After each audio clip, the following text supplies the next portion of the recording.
Chapter 6. I walked to the railway station accompanied, it is needless to say, by Gabriel Betteredge. I had the letter in my pocket, and the nightgown safely packed in a little bag, both to be submitted before I slept that night to the investigation of Mr. Bruff. We left the house in silence. For the first time in my experience of him, I found old Betteredge in my company without a word to say to me. Having something to say on my side, I opened the conversation as soon as we were clear of the lodge gates. "Before I go to London," I began, "I have 2 questions to ask you. They relate to myself, and I believe they will rather surprise you. If they will put that poor creature's letter out of my head, Mr. Franklin, they may do anything else they like with me. Please to begin surprising me, sir, as soon as you can. My first question, Betteredge, is this. Was I drunk on the night of Rachel's birthday?" "You drunk?" exclaimed the old man. "Why, it's the greatest defect of your character, Mr. Franklin, that you only drink with your dinner, and never touch a drop of liquor afterwards." "But the birthday was a special occasion. I must have abandoned my regular habits on that night of all others." Betteredge considered for a moment. "You did go out of your habits, sir," he said, "and I'll tell you how.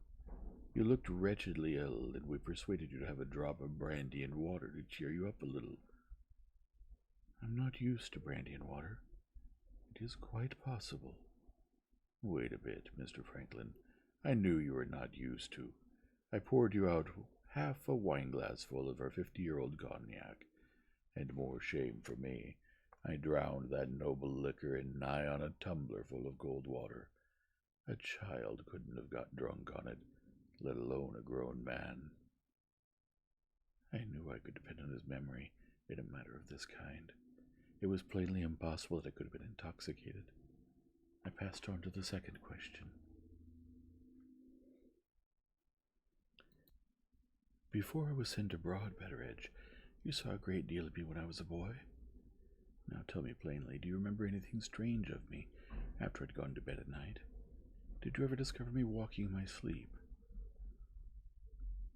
Betteredge stopped, looked at me for a moment, nodded his head, and walked on again. "I see your drift now, Mr. Franklin. You're trying to account for how you got the paint on your nightgown without knowing it yourself. It won't do, sir. You're miles away still from getting at the truth. Walk in your sleep? You never did such a thing in your life." Here again I felt that Betteredge must be right. Neither at home nor abroad had my life ever been of the solitary sort. If I had been a sleepwalker, there were hundreds on hundreds of people who must have discovered me, and who, in the interest of my own safety, would have warned me of the habit, and have taken precautions to restrain it.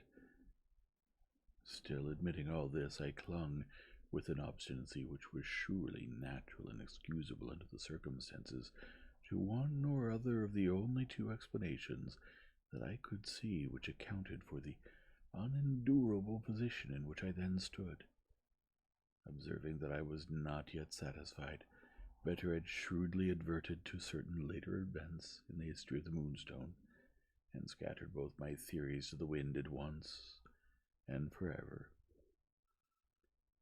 "Let's try it another way, sir," he said. "Keep your own opinion, and see how far it will take you towards finding out the truth. If we are to believe the nightgown, which I don't, for one, you not only smeared off the paint from the door without knowing it, but you also took the diamond without knowing it. Is that right so far?" "Quite right. Go on." "Very good, sir. We'll say you were drunk or walking in your sleep when you took the jewel. That accounts for the night and the morning after the birthday. But how does it account for what has happened since that time? The diamond has been taken to London since that time. The diamond has been pledged to Mr. Luker since that time. Did you do those 2 things without knowing it too? Were you drunk when I saw you off in the pony chaise on that Saturday evening? And did you walk in your sleep to Mr. Luker's when the train had brought you to your journey's end?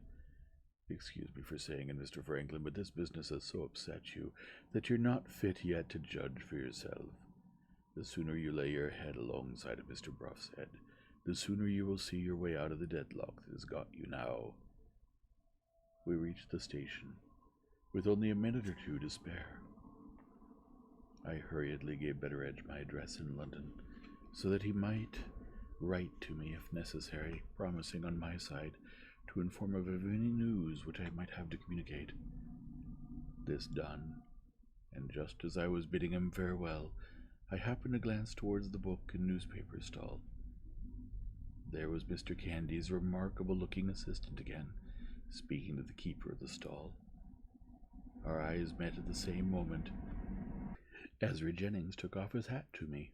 I returned thute and got into a carriage just as the train started. It was a relief to my mind, I suppose, to dwell on any subject which appeared to be, personally, of no sort of importance to me. At all events, I began the momentous journey back, which was to take me to Mr. Bruff, wondering, absurdly enough I admit, that I should have seen the man with the piebald hair twice in one day. The hour at which I arrived in London precluded all hope of my finding Mr. Bruff at his place of business.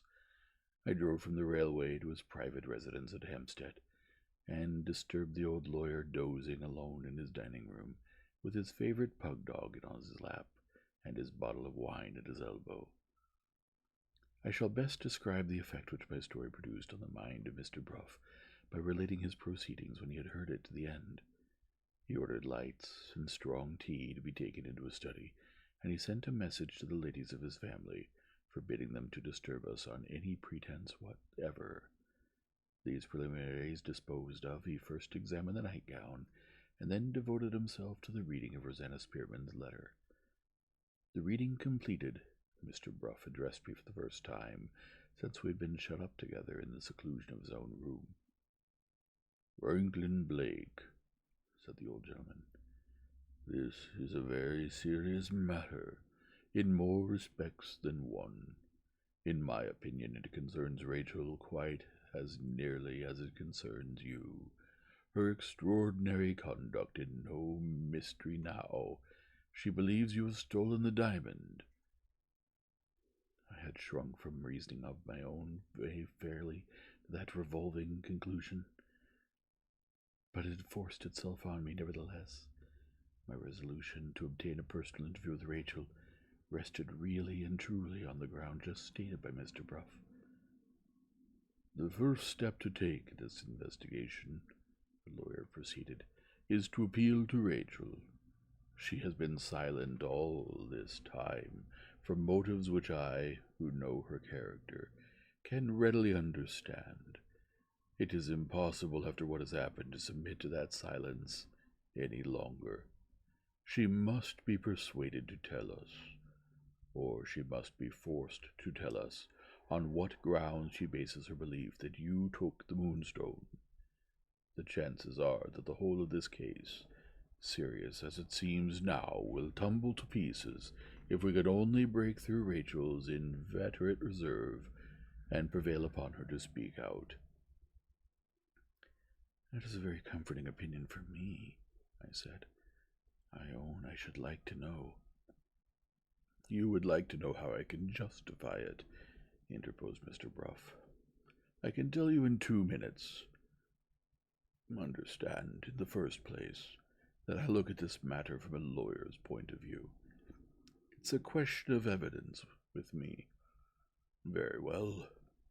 The evidence breaks down at the outset on one important point." "On what point?" "You shall hear. I admit that the mark of the name proves the nightgown to be yours. I admit that the mark of the paint proves the nightgown to have made the smear on Rachel's door. But what evidence is there to prove that you are the person who wore it on the night when the diamond was lost?"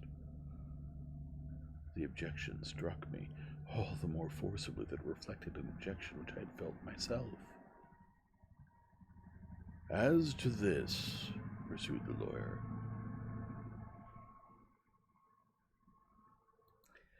I can understand that the letter is a distressing one to you.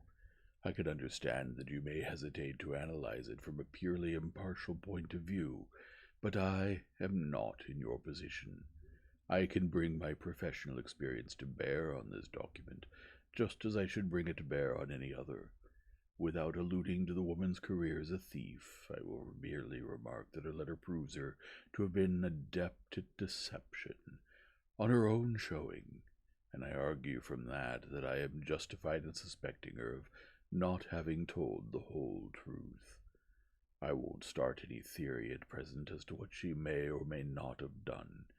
I will only say that, if Rachel has suspected you on the evidence of the nightgown only, the chances are 99 to 100 that Rosanna Spearman was the person who showed it to her. In that case, there is the woman's letter, confessing that she was jealous of Rachel, confessing that she changed the roses, confessing that she saw a glimpse of hope for herself in the prospect of a quarrel between Rachel and you. I don't stop to ask who took the Moonstone as a means to her end. Rosanna Spearman would have taken 50 moonstones. I only say that the disappearance of the jewel gave this reclaimed thief, who was in love with you, an opportunity of setting you and Rachel at variance for the rest of your lives.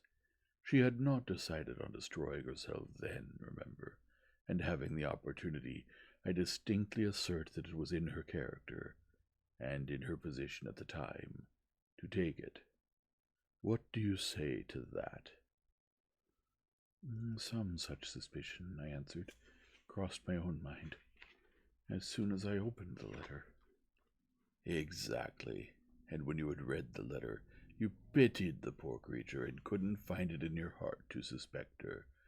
Does you credit, my dear sir?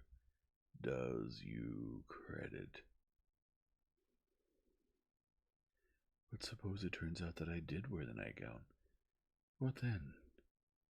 I don't see how the fact is to be proved, said Mr. Bruff. But assuming the proof to be possible, the vindication of your innocence would be no easy matter. We won't go into that now.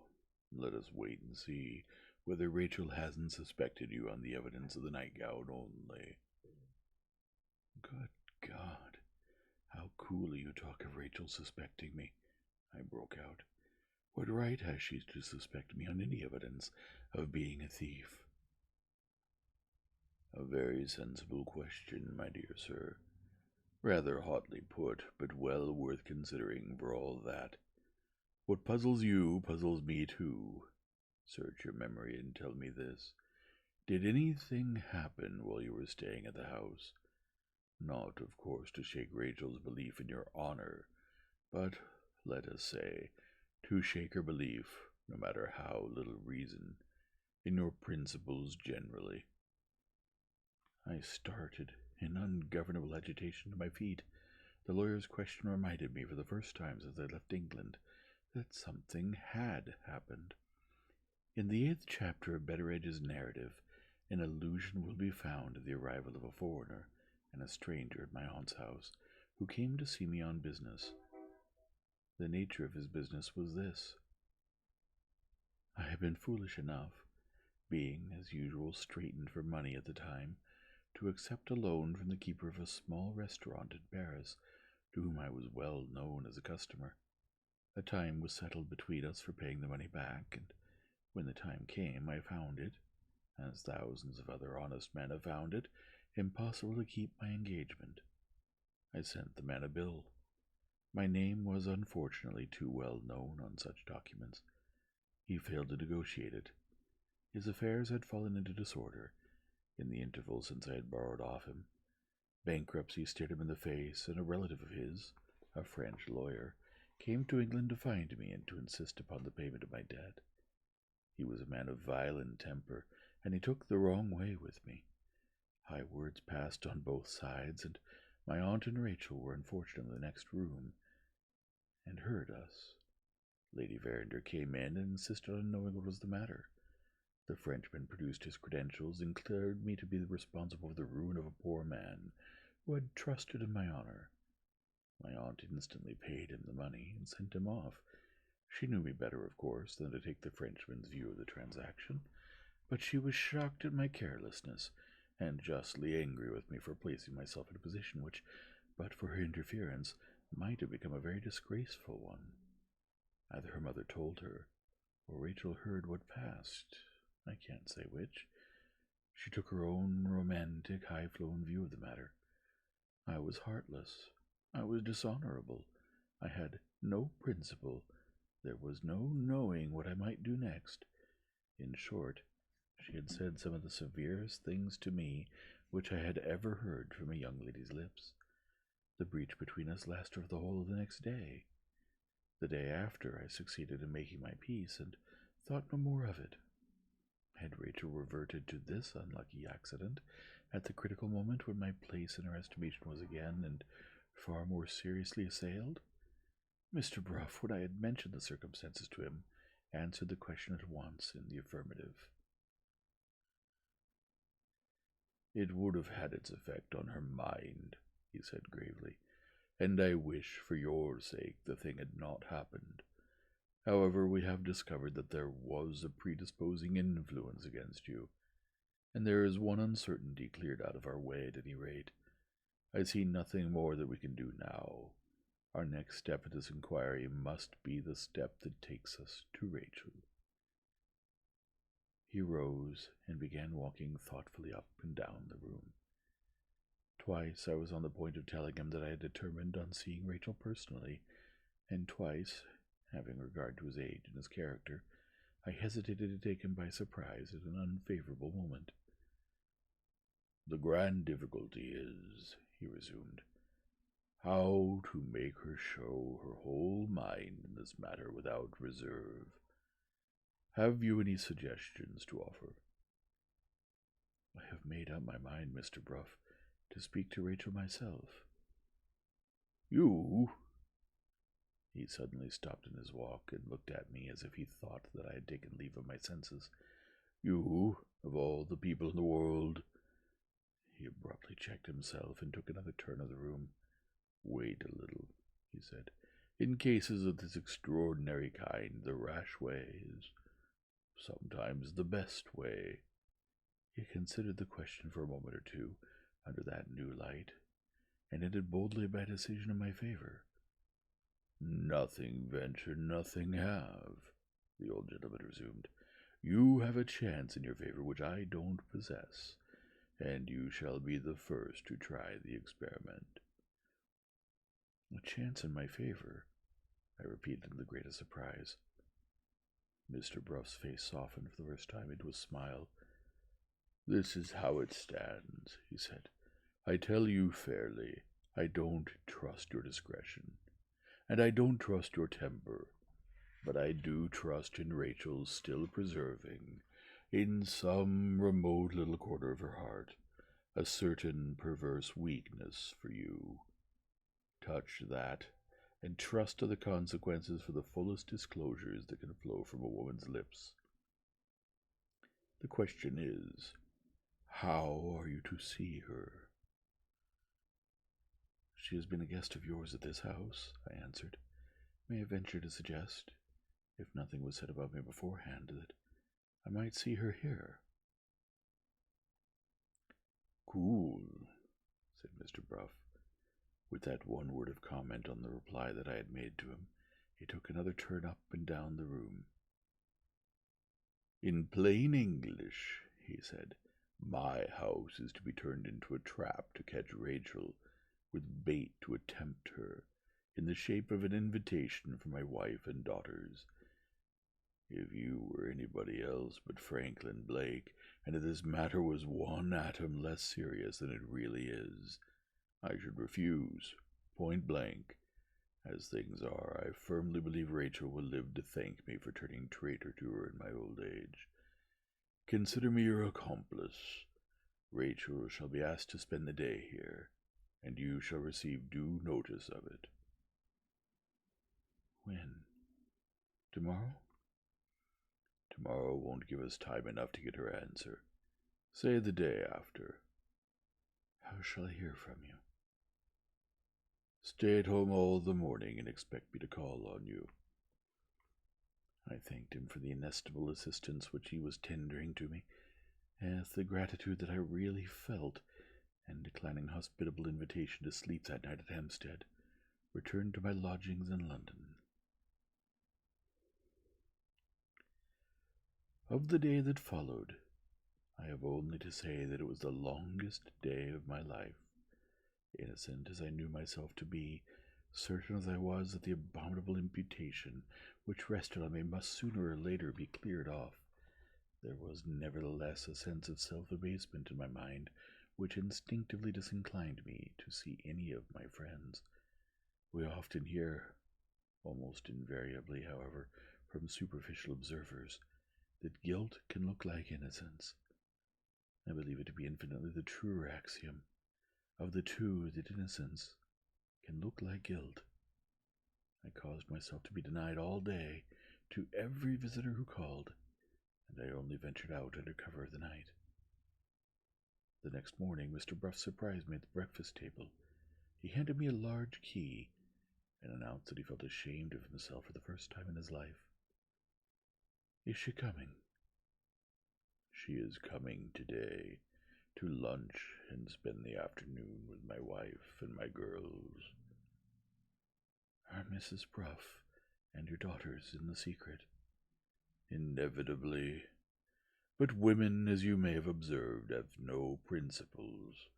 My family don't feel my pangs of conscience. The end being to bring you and Rachel together again, my wife and daughters pass over the means employed to gain it, as composedly as if they were Jesuits." "I am infinitely obliged to them. What is this key?" "The key of the gate in my back garden wall. Be there at 3 this afternoon. Let yourself into the garden, and make your way by the conservatory door. Cross the small drawing-room, and open the door in front of you, which leads into the music-room. There you will find Rachel, and find her alone." "How can I thank you?" "I will tell you how. Don't blame me for what happens afterwards." With those words he went out. I had many weary hours still to wait through. To while away the time, I looked at my letters. Among them was a letter from Betteredge. I opened it eagerly. To my surprise and disappointment, it began with an apology warning me to expect no news of any importance. In the next sentence, the everlasting Ezra Jennings appeared again. He had stopped Betteredge on the way out of the station, and had asked who I was. Informed on this point, he had mentioned having seen me to his master, Mr. Candy. Mr. Candy, hearing of this, had himself driven over to Betteredge to express his regret at our having missed each other. He had a reason for wishing particularly to speak to me, and when I was next in the neighborhood of Frizinghall, he begged I would let him know. Apart from a few characteristic utterances of the Betteredge philosophy, this was the sum and substance of my correspondence letter. The warm-hearted, faithful old man acknowledged that he had written mainly for the pleasure of writing to me. I crumpled up the letter in my back pocket, and forgot it the moment after, in the all-absorbing interest of my coming interview with Rachel. As the clock of Hampstead Church struck 3, I put Mr. Bruff's key into the lock of the door in the wall. When I first stepped into the garden, and while I was securing the door again on the inner side, I own to having felt a certain guilty doubtfulness about what might happen next. I looked furtively on either side of me, suspicious of the presence of some unexpected witness in some unknown corner of the garden. Nothing appeared to justify my apprehensions. The walks were, one and all, solitudes, and the birds and the bees were the only witnesses. I passed through the garden, entered the conservatory, and crossed the small drawing-room. As I laid my hand on the door opposite, I heard a few plaintive chords on the piano in the room within. She had often idled over the instrument in this way when I was staying at her mother's house. I was obliged to wait a little to steady myself. The past and present rose side by side at that supreme moment, and the contrast shook me. After the lapse of a minute, I roused my manhood and opened the door.